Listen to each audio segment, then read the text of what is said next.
almost 2025, so I'm not here to waste your time. In this video, I'll be talking about the plans and the goals that I have for myself, so short and long-term goals that I would like to achieve, and how I will be structuring that. So my short-term goals are contingent on my graduation in May, and there are things that I would like to achieve before then, just to make my life a lot more easier.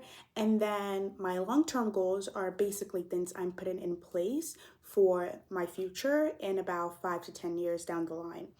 To start off, for context, I'm a college senior and I am also a first-gen student, and I also plan on applying to law school in fall 2026. Starting off with my short-term goals, getting a full-time offer in a city, and the city has to be walkable, has to have metro accessibility, and also be a very versatile and also fun area to live in. I do have a city in mind, so I will be keeping that to myself. Getting my license. This is something that I've put off for way too long, and I'm currently 21, so getting my license is at the top of the bar.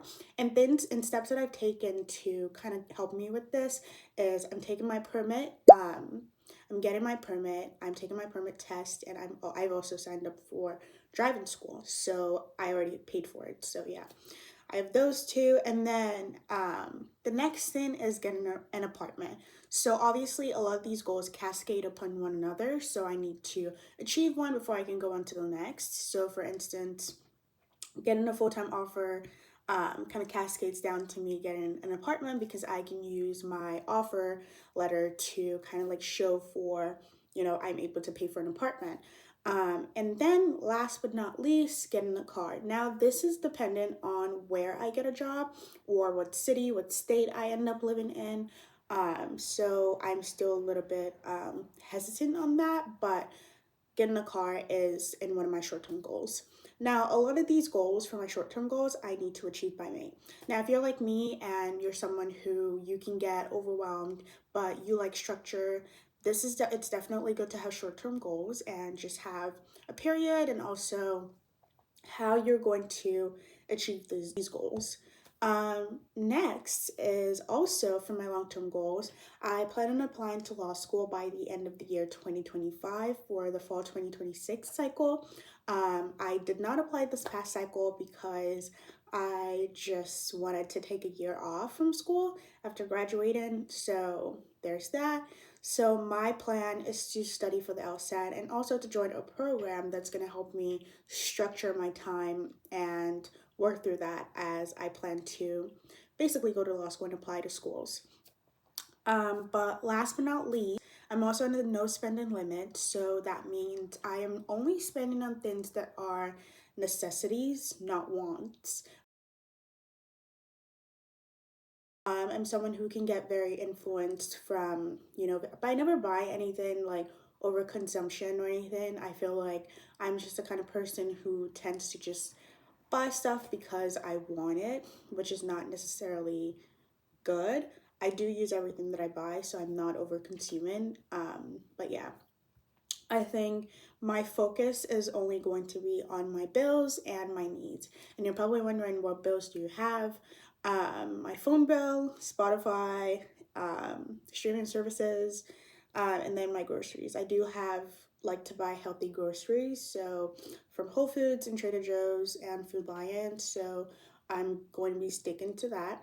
And then things that I'm going to be cutting out is eating out, and I deleted apps like DoorDash and just different things from my phone. And I also unsubscribed from emails, and I took off like the subscriptions. The different long-term goals. So I want to have an investment account, a 401k, and the 401k is basically an account where your contributions for retirement go to while you work. And then investments, I want to look into investments and just have my money work for me. So I need to educate myself on that and maybe get someone who can help me out with that. Now, after I graduate, there are four things that I want to invest in: a therapist, an accountant, a lawyer, and a financial advisor. Those are crucial for me because, and I don't feel the need to elaborate if you guys want me to elaborate, but these are people that I feel like I need in my life to be the best version of myself, financially, emotionally, and legally. So let's keep that there. The only thing that I would buy is running shoes and fitness clothing. So that's the only thing I'm giving myself leeway with, because I do plan on running a marathon, which is one of the things that I listed in my bingo card. All the clothes that I am not wearing anymore, and I will be listing them on Depop so I can have an extra income. And that extra income would be allocated to different debt that I need to pay off. And for instance, debt such as, because I have outstanding and outlined debt for certain things that are personal, so those will be allocated. These are my 2025 goals, and I think this is more structured because I can visualize and see what exactly it is and cross it off once I've achieved it. I think having these goals already put on there, I can be able to cross it off, and I will be printing it out and putting it in my room, sort of as a visual reminder every day that you have these goals and you need to achieve them.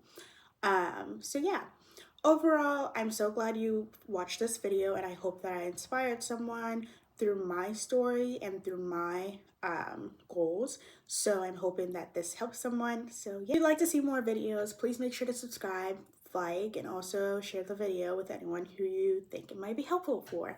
But yeah, and I will be making more videos, and I will be making videos in terms of how to be successful in school, my advice for school. So yeah, I will see you in my next video.